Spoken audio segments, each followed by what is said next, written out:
মাননীয় অধ্যক্ষ মহোদয়, মই আজি সমাজত হৈ থকা অতি এটা স্পৰ্শকাতৰ বিষয়ত আলোচনা কৰিব খুজিছোঁ, যিটো আমাৰ সমাজত দিনক দিনে বৃদ্ধি পাই আহিছে। ছুইচাইড, আত্মহত্যা, সেল্ফ কিলিং বা মুক্তিৰ কাৰণে কৈছোঁ যে পৃথিৱীত থকা ফ্ৰম এভৰি পেইন, তাৰ পৰা মুক্তি পাবৰ কাৰণে বহুতে ছুইচাইডৰ পথ বাছি লয়। কিন্তু দেখা গৈছে যে যিসকলে এইবিলাক কথা চিৰিয়াছলি ভাবিবও নোৱাৰে, পেইন এণ্ড অল দিছ, বিশেষকৈ আমাৰ ছাত্ৰ সমাজ, সেইসকলেও এই পথটো বাছি ল'বলৈ ধৰিছে দিনক দিনে। যোৱা 13 ফেব্ৰুৱাৰীত চিকমিকা দাস 14 বছৰ বয়সৰ ছোৱালী এজনী, ক্লাছ 8ত পঢ়ি থকা ছোৱালী এজনীয়ে আত্মহত্যাৰ পথ বাছি লৈছে। গোলাঘাট জাতীয় বিদ্যালয়ত এই কিশোৰীগৰাকীয়ে পঢ়ি আছিল, তেওঁ আত্মহত্যা কৰে পুৱতি নিশা। 18 ফেব্ৰুৱাৰীত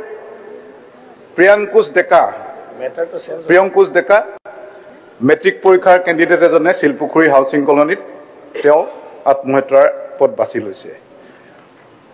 19 ফেব্ৰুৱাৰীত অনিশা চেত্ৰী ছাছপেক্টেড ছুইচাইড, বিশ্বনাথ চাৰিআলিৰ ঘৰ, ইয়াতে ক'ৰবাত তেওঁ পঢ়ি আছিল। তো এইবিলাক কিহৰ কাৰণে হৈছে? এতিয়া মই যিটো চিকমিকা দাসৰ, মই তেখেতৰ ৰিপৰ্টটো, পুলিচ ৰিপৰ্টটো আনি চালোঁ, মই কেনেকৈ কি হৈছিলে।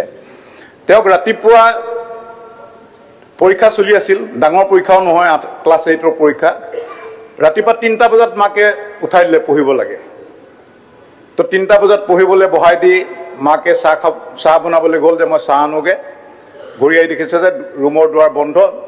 তো দুৱাৰখন ভাঙি পেলাই দেখিছে যে এই চিকমিকা দাস বোলা সৰু ছোৱালীজনীয়ে ছুইচাইড কৰিলে। কিয় কাৰণে? নিশ্চয় তেওঁ ভয় খাইছে যে মই পঢ়িব পৰা নাই, মাহঁতে মোক কি ক'ব, দেউতাই কি ক'ব, বা প্ৰিয়ংকুশ ডেকাৰ তেওঁ পৰীক্ষাত বোলে ফলাফল বেয়া হ'ব বুলি ভয় খাই তেওঁ আত্মহত্যাৰ পথ বাছি ল'লে। তেনেকৈ বিভিন্ন স্কুলত বা ঘৰুৱা কণ্ডলৰ কাৰণেও কোনোবা হাজবেণ্ডে ৱাইফক কিবা অকণ মিছবিহেভ কৰিলে, ছুইচাইড কৰিলে। মানুহবিলাক খুব চেণ্টিমেণ্টেল হৈ আহিছে। বিশেষকৈ আমাৰ ছাত্ৰ ছাত্ৰীসকলৰ মাজত যাতে এই বস্তুটো আহিব নালাগে, তাৰ কাৰণে আমাৰ পেৰেণ্টছ, আমাৰ চৰকাৰেও ব্যৱস্থা হাতত ল'ব লাগিব।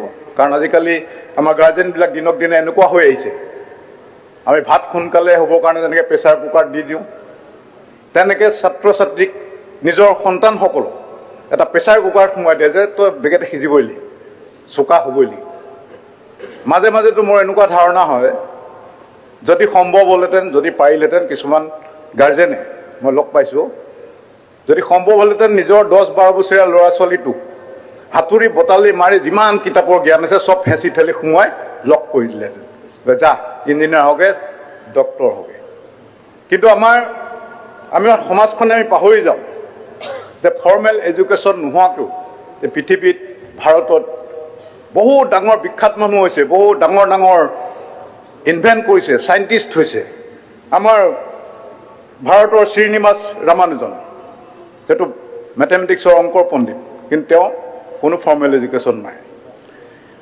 আমাৰ Bill Gates, Henry Ford, Thomas Edison, Albert Einstein, Abraham Lincoln, এইবিলাকৰ কোনো ফৰ্মেল এডুকেশ্যন নাছিল। তথাপি তেওঁলোকে কিন্তু নিজস্বভাৱে আগবাঢ়ি গৈ তেওঁলোকে গোটেই পৃথিৱীক কণ্ট্ৰিবিউট কৰিছে, পৃথিৱীৰ কাৰণে কিবা দি গৈছে। সেইকাৰণে আমাৰ যিবিলাক অভিভাৱক আছে তেওঁলোকেও বুজিব লাগিব যে ল'ৰা ছোৱালীটোৰ ক'ত চখ, কি ভাল পায়, যে জবৰদস্তি নিজৰ বহুতক দেখা পাওঁ ল'ৰা ছোৱালীটো চোকা হোৱাৰ কাৰণেও নহয়, নিজৰ ইজ্জত যাতে সমাজত ওপৰলৈ যায়, সেইকাৰণেও ল'ৰা ছোৱালীবিলাকক প্ৰেছাৰ খুব দিয়া পৰিলক্ষিত হয় যে মই ইঞ্জিনিয়াৰ হ'ব নোৱাৰিলোঁ, মোৰ ল'ৰাটো ইঞ্জিনিয়াৰ হ'বই লাগিব। যে হাজৰিকানীৰ পুতেকে 90 পাইছে, মই শইকীয়া পৰিয়ালে মই 90 পোৱা নাই, মোৰ সমাজত ইজ্জত ক'ত থাকিব? যে ল'ৰাটোৱে কি কৰিব সেই বুলি নহয়, যে নিজৰ সমাজত ইজ্জত। আজিকালি এটা ট্ৰেণ্ড উঠিছে যে নিজৰ ল'ৰা ছোৱালীক পঢ়াব লাগে বুলি গাঁৱৰ পৰা গোটেই মাক বাপেক গোটেই ছেট গৈ টাউনত ভাড়াঘৰ কৰি লয়, নিজৰ বৃদ্ধ মাক বাপেককো এৰি থৈ যায়।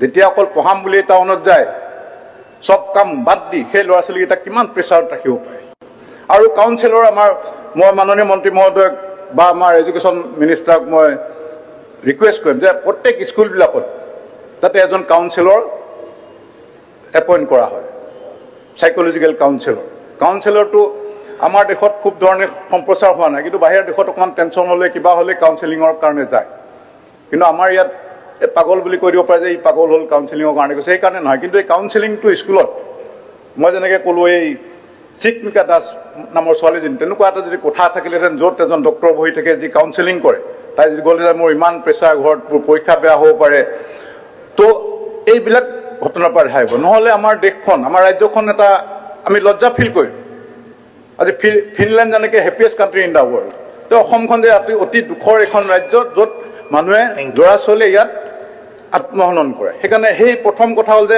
এজন কাউন্সিলৰ বিশেষকৈ হাইস্কুলবিলাকত দিবৰ কাৰণে মই আমাৰ মাননীয় মন্ত্ৰী মহোদয়ক অনুৰোধ কৰি আছোঁ ধন্যবাদ